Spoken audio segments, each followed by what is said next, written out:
Welcome to the Remarkable Retail Podcast, Season 9, Episode 6. I'm Michael LeBlanc. And I'm Steve Dennis. Our special guest on this episode recorded live in the Scratch Vent DJs podcasting studio at the RevTech Annual Rev Summit in Dallas is Richard Kestenbaum, co-founder and partner at Triangle Capital, investment bankers, experts in consumer products, apparel, and retail-related technology, digital markets. I had not met Richard in all my travels, but I was a big fan of his writing in Forbes and his commentary on LinkedIn, so it was great to sit down with him. Yeah, I've been lucky enough to spend some time with Richard over the years. Actually, I was trying to remember exactly when this would be. It's probably 5 or 6 years ago, and Burns Communication Group put together this retail influencer network. There's 30 or 35 of us that are part of this, and they hold some events independent of events like NRF and Shop Talk, but they also do some things at those events. And so I've been at, I don't know, half dozen things that Richard has been at, and some of his commentary, or most of his commentary, I should say, is quite on point and interesting. Mm-hmm. And not only does he have a depth of knowledge that people will hear, he's also got just some interesting takes and ways to put things in context. So I think people will really enjoy Richard's thoughts, and we cover quite a lot of ground as well. Yeah, it's a great interview. Now, you and I are together actually later this afternoon. Folks are listening to this on Tuesday. I'm on an airplane. You're on an airplane. We're off to Shop Talk in Chicago. Looking forward to being in Chicago. I haven't been there in many moons. Well, as you know, I spent a fair amount of time there. Well, first of all, I lived there for 20 years, but have not lived there for just about the same amount of time. But both of my daughters live there, and so I will be getting there a few days early to spend some time with them before we do the Shop Talk thing. And record some episodes in our remote podcast studio, sponsored for the third time by our friends at Bamboozers. So people will be listening for those episodes coming out in a few weeks. Fantastic. Now, this is, I think, the last time you and I will be together in 2024, but we're already starting to line up stuff for 2025. You want to mention a few things about that? I just wanted to mention quickly that we are working in earnest, particularly on the first half of next year, for speaking events, customer dinners, podcast studio things, et cetera, et cetera. So if you are interested in anything, either in and around NRF, in and around the World Retail Congress, in and around Shop Talk, I would reach out to us in the next couple of weeks, because we are focused on that and already have quite a few inquiries. So we'd love to hear from you. Now, before we get to our interview with Richard, let's dive into this week's most important retail news, brought to you by Scale, the world's fastest growing enterprise commerce platform. Learn more about their solutions at scale.com. That's SCAYLE.com. Let's start about quick talk about some macro environment stuff, literally, economic environment and the environment. I'm very mindful this week and past week about some very, very bad weather in the U.S. and talk about how this is all coming together. It seems like there's a lot. People are dealing with a lot right now, right? Well, yeah, we've had, as you mentioned, we've had 2 very serious hurricanes here hitting the southeast part of the U.S. And I think with the latest one, Milton, we're still really kind of understanding the impact. It thankfully was not as serious as originally thought, but still quite serious. I got to observe my sister's machinations as she evacuated from her home down in the southwestern part of Florida. Thankfully, very little damage at her place. But yeah, just thousands and thousands of people dealing with flooding and no electricity and homes being destroyed and all that kind of stuff from both these storms. So that will, as we put it in the retail context, on the one hand, it is pretty disruptive in the short term because people aren't spending their time focused on shopping, but then we'll get a whole cycle of replacement going on that I guess will more be in the latter part of this year and into next year. But I think the broader issue, which maybe we'll come back to at some other point, is really the effects of climate change. And these storms continue to get worse, but there are plenty of other things that are affecting retail more broadly. It affects the sort of clothing we buy. It affects shopping patterns. It affects, I just saw a report from Placer about how traffic is up in indoor malls during the summer, correlated with the heat. The heat. So there's a lot of things here which we can't possibly give service to. But like I say, maybe we'll come back. But anyway, our thoughts are with those people that are sorting their way through the impact of these storms. Now, overlaying all this, of course, and we're heading to a very quick conclusion, should I call it, is the U.S. election, and that's it's not unusual that as you head towards any U.S. election, there's a lot of noise and a lot of stuff going on that just crowds out everything else. Any comment in the last? We're almost in the last month, right? Well, there's a couple things. I think as we look at the next few weeks, I would say almost regardless of how the election turns out, I think people that know me at all know who I'm rooting for. But I think we're already seeing, and a lot of this actually has been tied to the hurricanes. We're seeing just a ton of misinformation pushed out. It's really quite crazy and destructive. But also, we know that there are foreign governments that are already doing a lot of disruptive things. I expect that to escalate. The potential to use Gen AI to create fake videos and just all this kind of misinformation. So I expect every day as we get to the election, there's the potential for even more chaos. And then, depending, I think it's an absolute certainty that if Trump loses, there will be all this voter fraud sort of stuff. So I hope it will stay peaceful, but I think regardless, the noise will create a lot of anxiety. And I don't know, maybe that's good for retail because people will engage in some retail therapy, or maybe it will cause people to want to stay home and put their heads in the sand until the dust clears. But I think it'll be, it's very nerve wracking for me. I guess the other thing to do, just in terms of, the outcome of the election, we've seen pretty much every economist of any repute say that Trump's economic plan would be quite disadvantageous for the economy. And just this whole nonsense around tariffs. I like presidents that understand how tariffs work. Clearly, Trump doesn't or doesn't care. So, I would, despite people thinking generally that Republicans are good for the economy, the historical evidence of that is actually that's not true. But I think more particularly because Trump's not really a Republican, he's just kind of a maniac, that his particular plans would be very bad. So there's many reasons to root for Kamala, but anyway, I think in the short term it's going to be more just kind of the news and the chaos around things. But we'll see how that sorts out. But we'll know here in just a couple of weeks. So Amazon Prime Day, I did some shopping. I bought a few things, as I always do, some dog biscuits and some odds and sods. It's really kind of a, odds and sods kind of an event. It's certainly not a holiday event. I mean, I didn't buy any gifts. What about you? Did you do any shopping for Amazon Prime Day?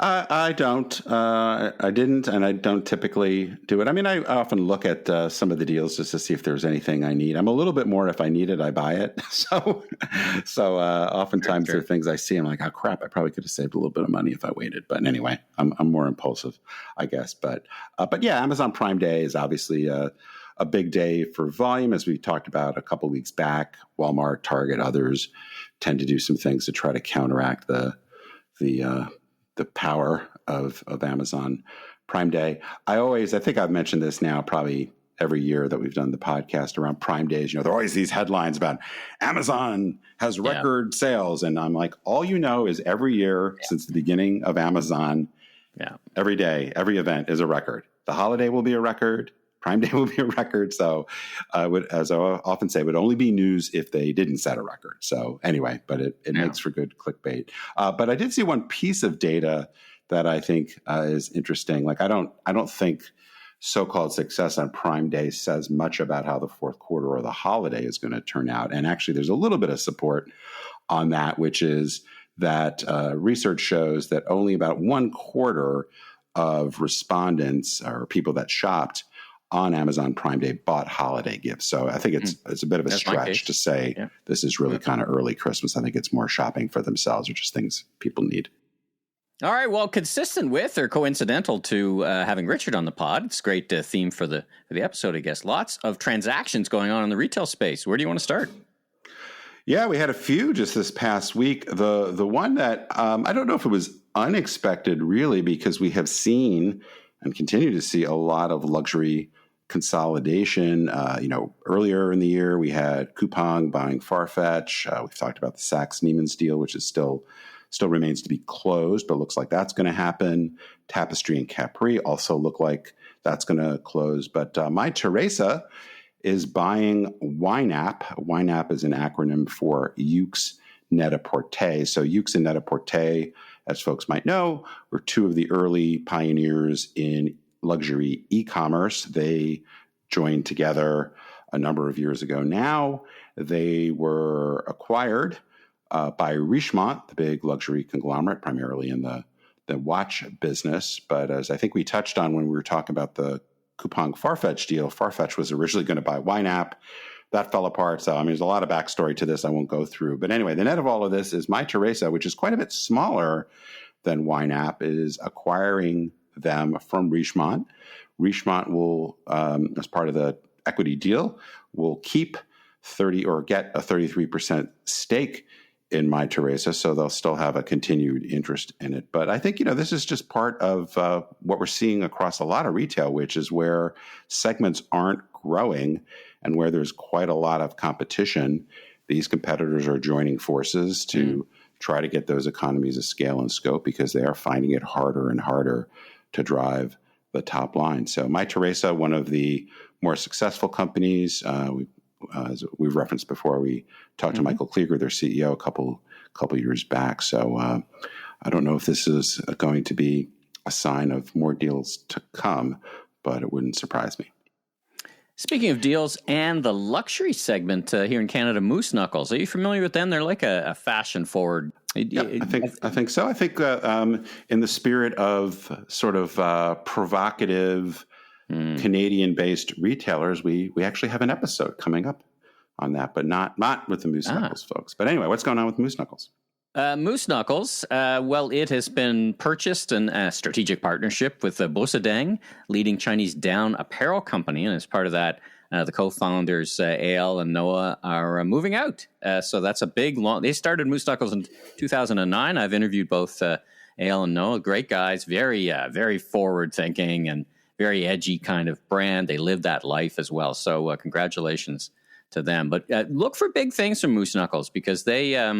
if you come to Canada, they're in the Yorkdale Shopping Center. They're right across. They're right across from Canada Goose. They're taking them on, and they're a little more edgy fashion and edgy marketing. And this investment, I think, portends much more global presence and marketing for the brand. So keep an eye out for them. Now, still in Canada, actually still in Montreal. Sticking with the French-Canadian theme that we've recently developed. We've got Couche-Tard, who's Montreal-based, massive convenience store operator, taking yet another run at 7-Eleven. What do you think of the machinations that are happening there? Yeah, I guess about a month or so ago, we talked about Couche-Tard's offer, I think a $37 billion offer to try to buy 7-Eleven, which got rebuffed. They have revised their bid. We don't really know the details. It's been reported by some to be a $47 billion deal. So another $10 billion. That's a pretty significant percentage increase. Yeah. I think it's pretty clear 7-Eleven doesn't want to sell. The Japanese government has done some sort of review because they look at this as a matter of national security. I don't understand Japanese regulatory law very well, so I'm not going to comment on that. In fact, I like their slushies, I guess. They're pretty important. Yes. Yeah, apparently. Yeah. I guess. But when I say I don't know much about Japanese regulatory law, I'll say I don't know anything about that.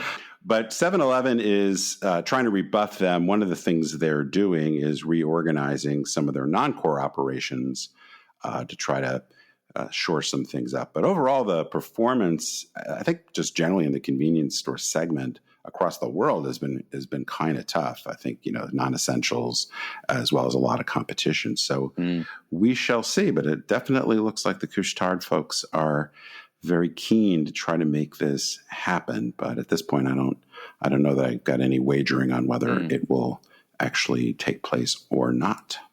Well, let's stick with the global lens. Talk about what's going on with Selfridges. Yeah, well, I'm sure many of our listeners, first of all, we have quite a few listeners in the UK that would know Selfridges well, but Selfridges is one of the premier department store groups globally.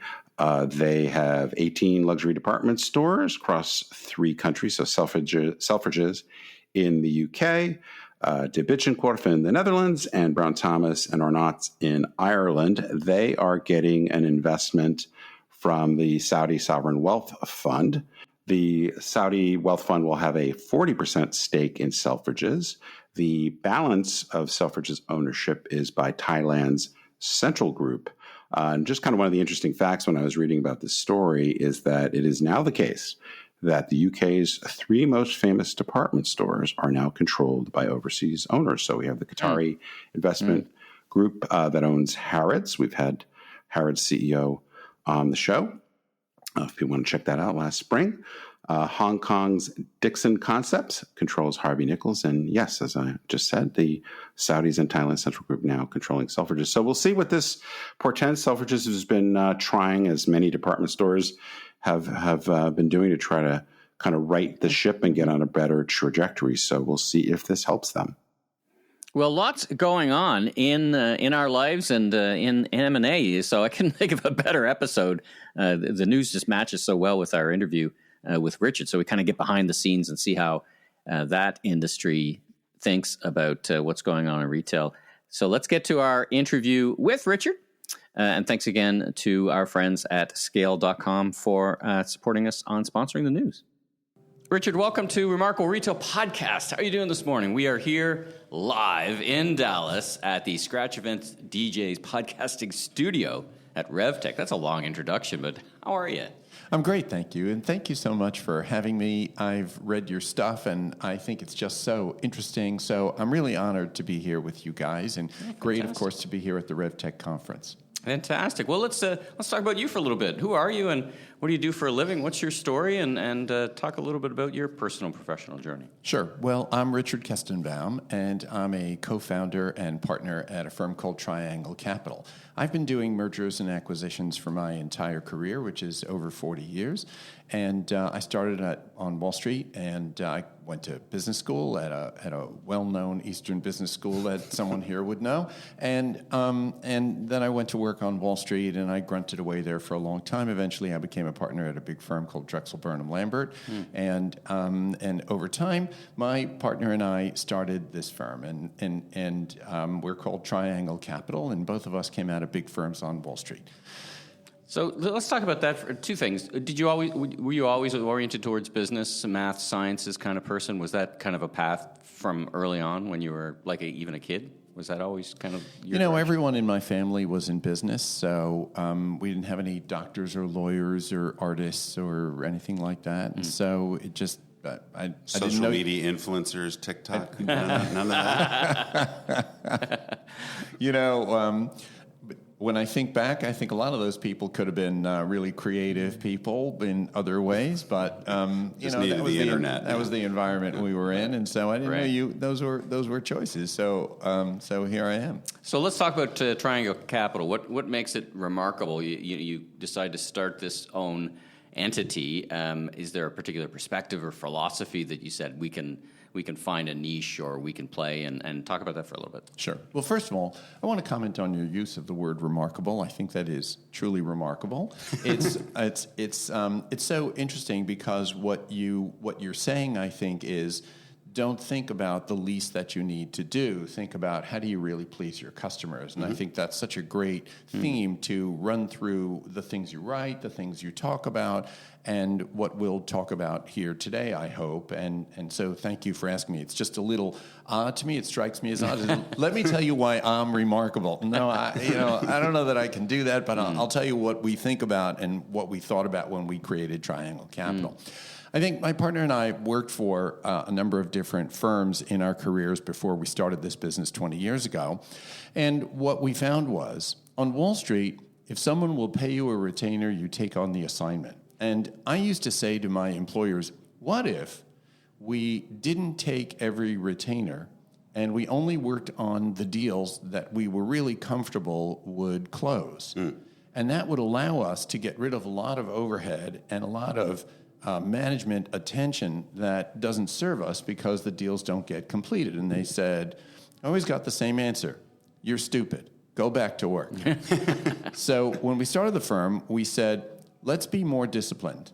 now that we've learned a lot about consumers broadly, let's focus in on that. Let's find the clients, or we can't always choose our clients, they choose us. Sure. But let's take on the clients where we think there's real value that's consistent with the market, where the valuation is reasonable, and take on those things, and that will allow me and my partner to work on every transaction. And that's what we do. And what it's done for us is it's allowed us to be able to close almost every transaction, over 90% of the transactions that we take on. And the exceptions are when our clients' numbers go south during the process of selling a company, which is 90+% of what we do, takes anywhere from 6 to 12 months. When numbers go south during that process, it's almost impossible to recover. We've recovered from it, but it's almost impossible to recover most of the time.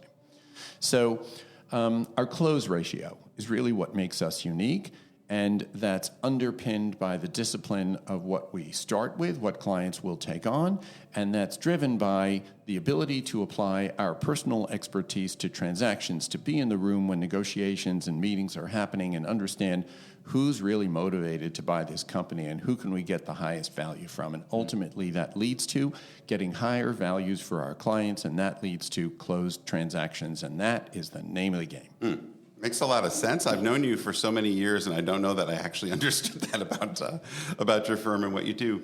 So we're going to shift here in just a minute to getting your overview on some of the key trends and some of the hot stories that are going on. But as Michael mentioned, we're catching you here at the RevTech Annual Summit, and curious, two questions really. One, what brings you to an event like this, but you're also going to be on stage very shortly, and I'm curious if you maybe just give us sort of the 30-second version of what you're going to be talking about or what wisdom you expect to share. So, why am I here? I'm here because I go to a lot of conferences as you guys do, and it's about people, it's about connecting, it's about meeting new people, and it's about learning. And those two things are the drivers of, I would guess, your business, but certainly my business too. And so, of course, that's what I'm here for. My panel today is about personalization and customer acquisition and retention. To me, what that's about is... I'm guessing you're in favor of that? Well, there are two opposing views. We're gonna find out. To me, what that's about is communication. And how do we communicate? How do retailers and brands communicate better with their consumers?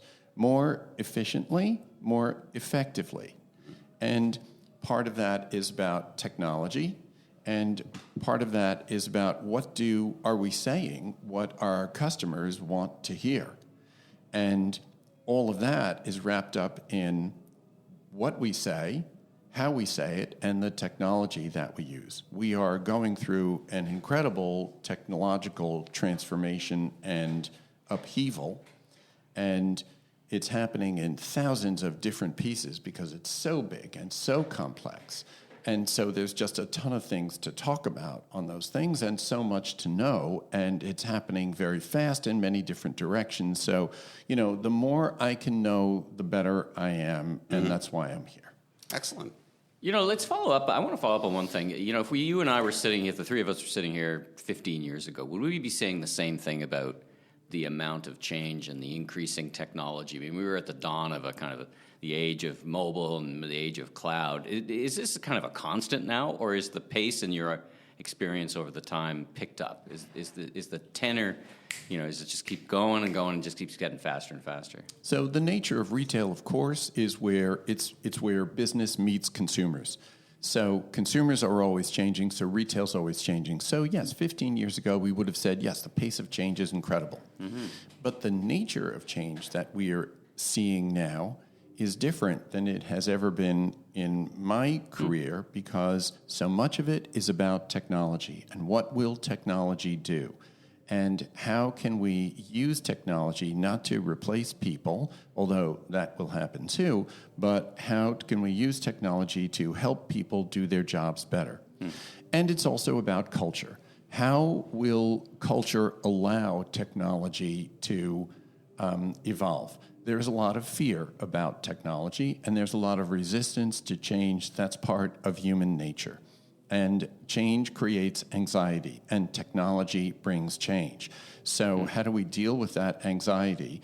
And not just as managers, but how do we deal with that? Many consumers are averse to changes in technology. So how do we help them get better results from us as providers, or get better results from retailers and brands using technology that they themselves may be reluctant to use? So, yeah. Okay. So you, as you said, you attend a lot of these. You're a Forbes contributor, as is Steve. What's on your mind these days? You're going to be talking about personalization here, but if you could opine, so to speak, on what you're hearing and what quickly comes to top of mind for you. Well, I hate to sound like everybody else, but first of all, AI is on my mind. Okay. And I think where we are now with AI is at the dawn of a really important change. And I think about the decisions that managers make every day and how they can be assisted or made by technology. And I think right now we can see how every decision a manager makes or that we all make can be made or assisted by AI. What we can't see is the decisions that we don't make that are happening to us can be made or assisted by AI. And that is the opening of a door that no one knows what's on the other side of that. And, I think about when Edison lit the light bulb, it was 40 years until most American homes and businesses became electrified. And during those 40 years, they discovered amazing things. Like, for example, in a factory, you had to, before the light bulb and before electrification, you had to have the source of power as close as possible to the production. So you had multi-story buildings with the power source at the center and the production as close as possible all around it on multiple levels. When electrification came, you could put everything on one level. And that enabled mass production. It enabled the Model T. It enabled Henry Ford. It enabled many things, and that changed the life of almost everyone on Earth. I think that's where we are with AI. We can't see what that electrification will do, but it's going to do a lot. It's going to change everyone's life. I think it's going to be better. I know it's scary, and I think it's very exciting in so many ways. And I think there's a lot of money to be made. I think there's a lot of opportunity, and I think there's a lot of obsolescence that will be created by it. And that's exciting and scary to lots of people, and that's where we are. Interesting. I love the way you express that. So, as an investment banker, you're a deal guy, and it turns out, not that there aren't always deals going on in retail, but it seems like perhaps there's a little bit higher level than we may have seen in the last few years. So I'd love to get your general perspective on what's sort of driving this, and then maybe talk about a few particular ones. But just sort of big picture, am I correct in characterizing there's a bit more deal activity? Do you think with interest rates coming down that might lead to even an acceleration in deal activity in retail? Well, yes. The deal business went south when the Fed started raising interest rates. And inevitably, as people are more confident that there won't be a recession, that the economy is steady and stable, the deal business is coming out of a thaw and there's more activity. Interest rates are a part of that. But generally, confidence is the driver. It takes a lot of courage, and you have to feel expansive in order to buy a company.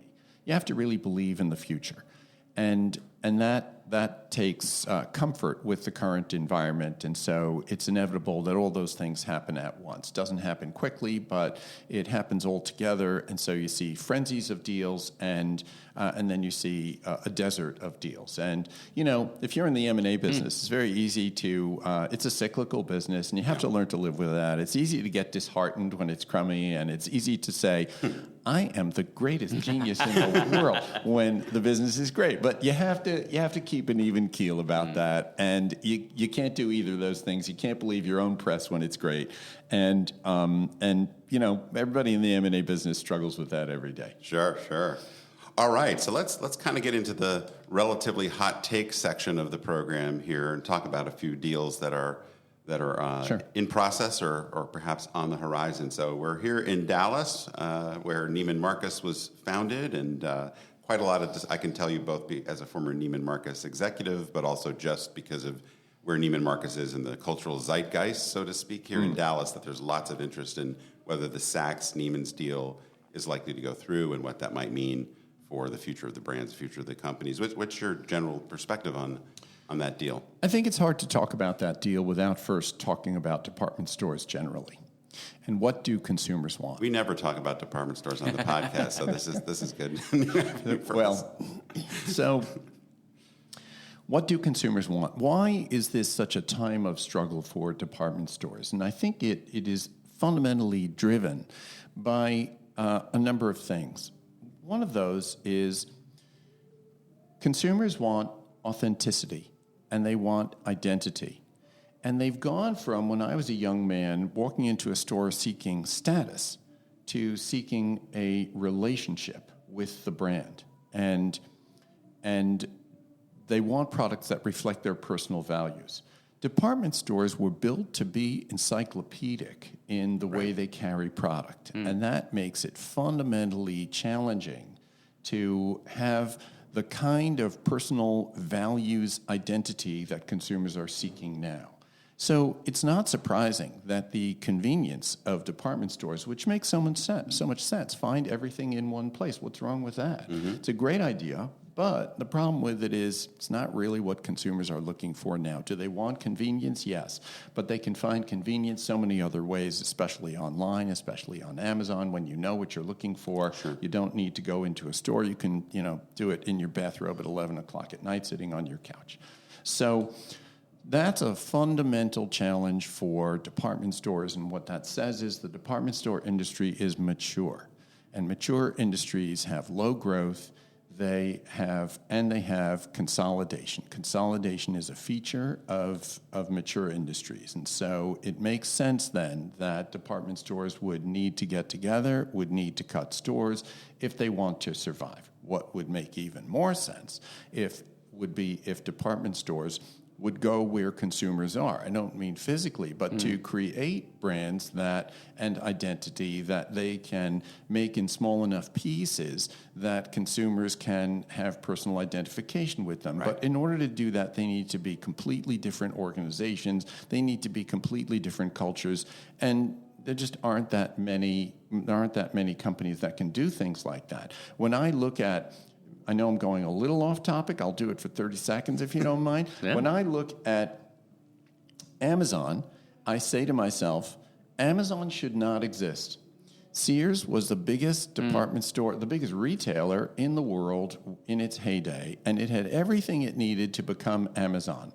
But they couldn't be something that they weren't. It took upheaval and change and destruction for that next thing to be created. And so why would that be any different for department stores? It wouldn't. And that's kind of where we are. Will it become as bad as what happened to Sears? We don't know. It depends on what the department stores do. Consumers want to buy stuff. Will they be the ones to sell it? We don't know. What's your experience? Like, there's part of me, as I look at the consolidation that has gone on in various industries, but also across retail. It often feels to me like that is a very logical thing to do when you find yourself in certain circumstances, but it never really works. Like, it might work in terms of having you live another day, but it doesn't necessarily position you to be a growth company because it's so much about cost takeout, asset reduction, et cetera. Do you have a general view on whether consolidation is something that actually is more than just buying time and a short-term thing for investors? I've heard you say and write that you can't cut your way to success, and that is absolutely true. And so, that's a relief. And so, sorry, thank you. And so, because Richard, it's in a book, so it's really awkward when people point out things I got wrong. I'm like, oh crap, it's in writing. Give me that copy back. So no, so much of what you two say together and point out, and from a high level perspective, is so insightful and helpful to the rest of us. Thank you. Thank you for that. Oh, thank you. So, of course, that's true, and I think the answer is it depends. What I find about mergers and acquisitions is what buyers study is the numbers, especially, more than anything, the numbers immediately prior to the conclusion of a transaction. But what makes transactions successful or failures is culture. And can the organizations be together? If it's only about cutting cost, then it'll work for a while, but that's not where the future is. If it's about reinventing, if it's about best practices, that can work. So, you look at Macy's. Until the most recent period, Macy's was fabulously successful by integrating other businesses into its model, and it was what consumers wanted. But then it stopped being what consumers wanted, and that's harder for them to adapt to given what they've built. So, does M&A work? Sure. Does it work all the time? No. What does it depend on? In my view, it depends on culture. And interestingly, culture, of course, is hard to diligence, but I don't see the kind of attention that I think is required to focus on culture to overcome the obstacles that companies face when transactions are at risk of failure. Sure. So maybe if I'm understanding what you're saying as it relates to, say, Saks Neiman's, Tapestry, Capri, some other deals which are really fundamentally about shrinking to get efficiency, they are logical in some sense, but you would be concerned that that's not ultimately addressing what they need to do to be viable, stronger long-term businesses. Well, I think that's right. I mean, shrinking costs is virtuous to save your company in a mature industry. But if you ask if you say to the group in charge, you're shrinking costs, that makes sense. What else you got? And there's no other answer. Right. Then you got a problem long term. So would you have any different, mindful of our time, but maybe get a couple quick takes on a couple of things. So a deal like Nordstrom going private, potentially Macy's going private, maybe some others. What's your view, not necessarily on the merits of that particular deal, but this idea that many people put forward that if you go private, get yourself out of the pressure of the public market, the need to hit quarterly targets, that gives you more latitude to do the things that you might need to do to really save or grow the business. That a reasonable hypothesis, or is that more just kind of something that sounds true-ish but isn't really that big a deal? I think it's a little cart before the horse because, people like to talk about deal structure, and deal structure is important, but it's important at the right time. Because before you get to structure, the question is, what are your goals and what are you going to do? Yeah. Nordstrom hasn't told us what they want to do. So my judgment about whether it makes sense for Nordstrom to go private is going to be a function of what are you going to do when you go private? Going private doesn't make you successful. Right. Going public doesn't make you successful. Why are you doing this transaction? And we find that when our clients come to us, and of course we're doing smaller deals than this, of course, but it's the same thinking. What are you trying to accomplish? What are you trying to accomplish in your life? What are you trying to accomplish for your investors? What are you trying to accomplish for your customers? When the answer to that is known, then we say, okay, here's the structure that makes the most sense for that. Structure should be a servant of your goal, not the other way around. Structure is not a goal in itself. So being public makes sense. Being private makes sense. It depends on what do you want to accomplish with it. So, if Nordstrom had to had a plan that it revealed and it showed that, we're going to go south before we go north, and when we go north, we're going to, we're going to be double in size, we're going to be triple in profitability. It's going to be fantastic. It takes a little bit of faith, but we think this will work. Then that makes complete sense. Right. If they're going private in order to avoid scrutiny, well, that doesn't. Why? Who cares? Right. No, that's very well stated. Okay, one last thing. I'll kick it back over to Michael. The IPO environment. We've had some well, not more than rumblings, I guess, that Shein might be going, they are trying to go public, I guess. It's just not clear exactly where that stands. But also I've heard a bunch of people say that as the deal environment improves, maybe some of these digitally native brands will use the opportunity, or disruptor brands, whatever, like a Viore or somebody like may use the opportunity. Any general view, not necessarily on those particular names, but if you do have some ideas on them, we'd love to hear them. So the IPO window is among the most fickle of all financial markets. It opens suddenly and it closes suddenly. And my feeling about IPO is it's similar to what I was saying about being public or private. What is your goal? Do you want to use your stock as a currency? Being public is a great thing to do if you want to use your stock to acquire other companies.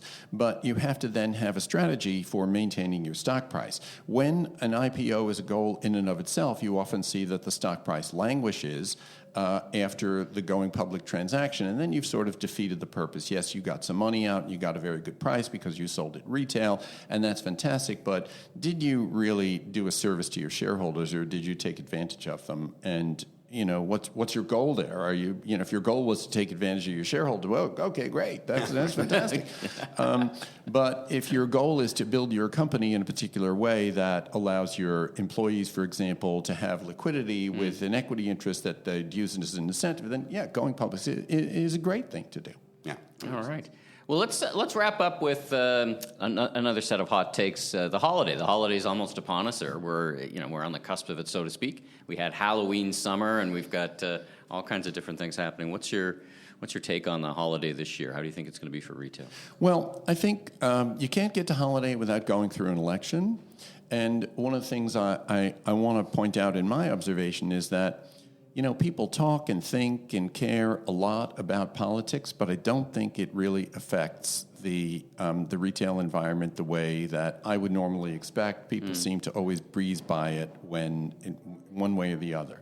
I think this holiday will be good. I think consumers are feeling more comfortable as time goes on. The fear of inflation is receding justifiably, and interest rates are coming down. We'll see a little more activity in housing, and all of that is going to encourage consumers. I think the last few years have whipsawed consumers, starting with COVID, and whipsawed retailers in terms of their inventory commitments. And that, I think, is the bigger challenge. What will consumers want? Yes, they want stuff, and yes, I think they'll want more. But what will they want? And I think that's gotten so much harder to predict. It does seem to be settling down more than it was during COVID, but it's still not quite settled. And the pattern between experiences and product and what types of product, what happens to fashion, what happens to jewelry, what happens to luxury, I think all those things are many podcasts away. Interesting. We're going to start measuring things. We can measure things in Scaramucci's and in podcasts and podcast seasons. Things like that. Well, Richard, always great to catch up with you. Great being with you guys. Particularly great to get you on the mic. So many interesting takes, many things I'm sure. I always feel with some of these episodes, we know that we've got a great guest because you feel like this could, we could sort of Joe Rogan this and go for 3 hours. But none of us have that kind of time. But we really appreciate you coming on, and we look forward to seeing you in real life out in the conference world at other events sometime soon. Great to be here. Great being with you guys. Thank you so much for having me. Thanks for tuning in. New episodes of Season 9 will be available each and every Tuesday, so be sure and tell your friends and colleagues in the retail industry all about us. If you liked our episode, please take a moment to give us a 5-star rating on Apple Podcasts. And I'm Steve Dennis, strategic advisor, keynote speaker, and best-selling author of 2 books, Leaders Leap, Transforming Your Company at the Speed of Disruption, and Remarkable Retail, How to Win and Keep Customers in the Age of Disruption. You can learn more about me, my consulting, and keynote speaking at stephenpdennis.com. And I'm Michael LeBlanc, consumer retail growth consultant and advisor, keynote speaker, and media entrepreneur. You can learn more about me on LinkedIn. Safe travels, everyone.